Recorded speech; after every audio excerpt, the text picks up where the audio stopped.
दोस्तों आपके पास भी काफ़ी सारे बैंक अकाउंट के अंदर खाता आपने खुलवा रखा होगा। बहुत सारे लोगों के पास 4 खाता, 5 खाता, 10 खाते तक बहुत सारे लोगों ने खुलवा रखे हैं और बहुत सारे लोगों के पास एक ही खाता है। तो यहाँ पर आरबीआई की तरफ से खाता धारकों के लिए एक बहुत ही बड़ा अपडेट आया है। तो इसके बारे में मैंने सोचा आप सभी लोगों को बताया जाए, क्योंकि बैंक अकाउंट तो सभी लोगों ने ऑलरेडी खुलवा ही रखा है। तो ये जो अपडेट है उन सभी को जानना काफ़ी ज़्यादा ज़रूरी है। अगर आपको ये अपडेट नहीं पता होगा, आरबीआई का ये नया गाइडलाइन है, अगर आपने नहीं जाना तो आने वाले समय में आपके साथ बहुत बड़ी परेशानी हो सकती है और आपका बहुत बड़ा नुकसान भी हो सकता है। जी हाँ, तो अगर आप जानना चाहते हो कि आरबीआई ने ऐसा कौन सा गाइडलाइन जारी किया है सभी खाता धारकों के लिए, तो फिर इस वीडियो को आप आखिरी तक देखते रहिए। इस चैनल के ऊपर आपको फाइनेंस से संबंधित या फिर कुछ भी ऐसा अपडेट आता है जो जानना आपको काफ़ी ज़्यादा ज़रूरी होता है उसके बारे में, और साथ ही साथ ऑनलाइन अर्निंग के बारे में वीडियोस मिलता है। तो अगर आपने अभी तक चैनल को सब्सक्राइब नहीं किया है तो सब्सक्राइब कर लीजिएगा, क्योंकि इस चैनल के ऊपर आपको काफ़ी सारे इंपॉर्टेंट वीडियोस देखने को मिलते हैं। हेलो दोस्तों, मैं हूं रोशन झा और आप देख रहे हैं आपका अपना YouTube channel Tech Tricky Hindi YouTube channel. तो चलिए सीधे वीडियो को शुरू करते हैं। दोस्तों आरबीआई की तरफ से जो गाइडलाइन जारी किया गया है वो ये किया गया है, जैसा कि आपको पता होगा कि बहुत सारे लोगों के पास 4 खाते हैं, 5 खाते, 10 खाते हैं।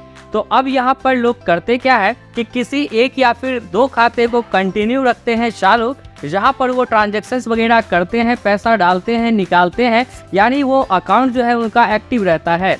लेकिन जिन लोगों के पास 5 से ज़्यादा, 6, 7, 10 या फिर 4 अकाउंट है, वो लोग क्या करते हैं, एक ही 2 अकाउंट को एक्टिव रखते हैं जहां पर ट्रांजैक्शंस वगैरह करते हैं और बाकी अकाउंट को वो लोग यूज ही नहीं करते हैं। वैसे ही उन्होंने खुलवा रखा है और बहुत दिनों से उन्होंने उस अकाउंट को यूज़ नहीं किया है, एक भी ट्रांजैक्शंस वगैरह नहीं किया है।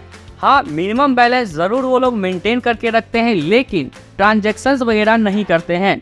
तो जैसा कि आप लोग को पहले पता था कि अगर आप अपने किसी भी बैंक अकाउंट को, फिर चाहे एचडीएफसी में आपका अकाउंट हो, आईसीआईसीआई में हो, एसबीआई में हो, बैंक ऑफ बड़ौदा में हो, पीएनबी में हो, कहीं भी आपने खुलवा रखा है, अगर आपने अपने अकाउंट के अंदर 2 साल में कभी भी ट्रांजैक्शंस वगैरह नहीं किया है तो उस अकाउंट को फ्रीज कर दिया जाता था। जी हाँ, फ्रीज यानी फिलहाल आप उस अकाउंट से लेन देन वगैरह नहीं कर पाएंगे। तो यहाँ पर ये किया जाता था पहले, और अभी भी ये रूल है कि अगर आपने 2 साल तक कुछ भी ट्रांजैक्शंस वगैरह नहीं किया है तो उस अकाउंट को फ्रीज कर दिया जाएगा, डीएक्टिवेट कर दिया जाएगा और वहाँ पर आप लेन देन वगैरह नहीं कर सकते हैं। लेकिन अब एक नया अपडेट ये आया है कि अगर आपने किसी भी अकाउंट को 3 साल तक कुछ भी ट्रांजैक्शंस वगैरह नहीं किया है, ना तो आपने उस बैंक अकाउंट के एटीएम कार्ड से शॉपिंग किया है, ना ही आपने यूपीआई से उस बैंक अकाउंट में ट्रांजैक्शंस वगैरह किया है, यानी ट्रांजैक्शंस अगर 3 साल तक आपने नहीं किया है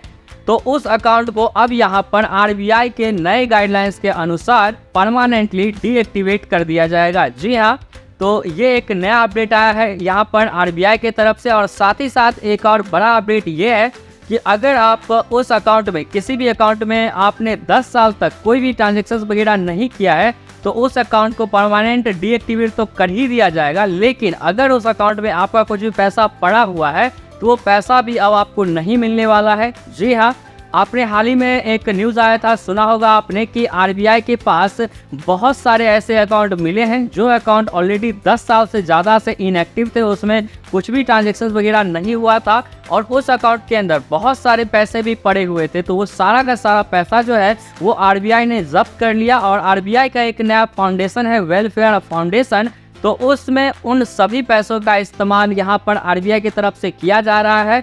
तो अगर आपका भी कोई ऐसा अकाउंट है, कोई ऐसा खाता है जहाँ पर 10 साल से आपने कुछ भी ट्रांजैक्शन नहीं किया है, तो यहाँ पर पहले आपके पास ऐसा खाता था या फिर आने वाले दिनों में आप ऐसा गलती करेंगे तो वो जो पैसा है वो पैसा भी आप नहीं निकाल पाएंगे। आरबीआई उस पैसे को जब्त कर लेगी और अपने वेलफेयर फाउंडेशन में उन पैसे को यूज़ करेगी और कर भी रही है, आपने देखा होगा। तो ये एक बहुत बड़ा इम्पोर्टेंट अपडेट था, सभी लोगों को इस अपडेट के बारे में जानना काफ़ी ज़्यादा ज़रूरी था। तो मैं यही कहूँगा कि आप भले ही कुछ भी काफ़ी सारे खाता आपने खुलवा रखा है, आप यूज़ नहीं करते हैं, लेकिन आप 2-4 महीने पे एक ना एक बार ट्रांजैक्शन ज़रूर कर लीजिएगा। फिर चाहे आप शॉपिंग कर लीजिए या फिर चेकबुक से ही पैसा निकाल लीजिए और फिर बाद में कुछ दिन बाद उसमें पैसा वापस डाल दीजिए। फिर से आपका जो टाइम पीरियड है वो बढ़ जाएगा, एक्सटेंड हो जाएगा। तो एक बार ज़रूर से आप कभी ना कभी यहाँ पर ट्रांजैक्शन कर लीजिएगा, ताकि आपका जो अकाउंट है ना तो यहाँ पर फ्रीज़ होगा और ना ही दोस्तों यहाँ पर आगे आने वाले टाइम में आपका पैसा नुकसान होगा। तो ये काफ़ी बड़ा अपडेट आरबीआई की तरफ से लॉन्च किया गया है। तो उम्मीद करता हूँ कि आपको ये अपडेट सुनने के बाद काफ़ी बढ़िया लगा होगा और आप सतर्क भी हो जाएंगे। तो वीडियो के नीचे कमेंट ज़रूर करिएगा कि आपको ये इन्फॉर्मेशन कैसा लगा। एक अपडेट आया था तो मैंने सोचा क्यों ना आपको इस अपडेट के बारे में बताया जाए। तो कमेंट ज़रूर करिएगा और जो भी लोग नए आए हैं चैनल पे वो लोग सब्सक्राइब जरूर करिएगा। तो मिलते हैं एक और नेक्स्ट इंटरेस्टिंग वीडियोज़ के अंदर, तब तक के लिए bye bye and take care.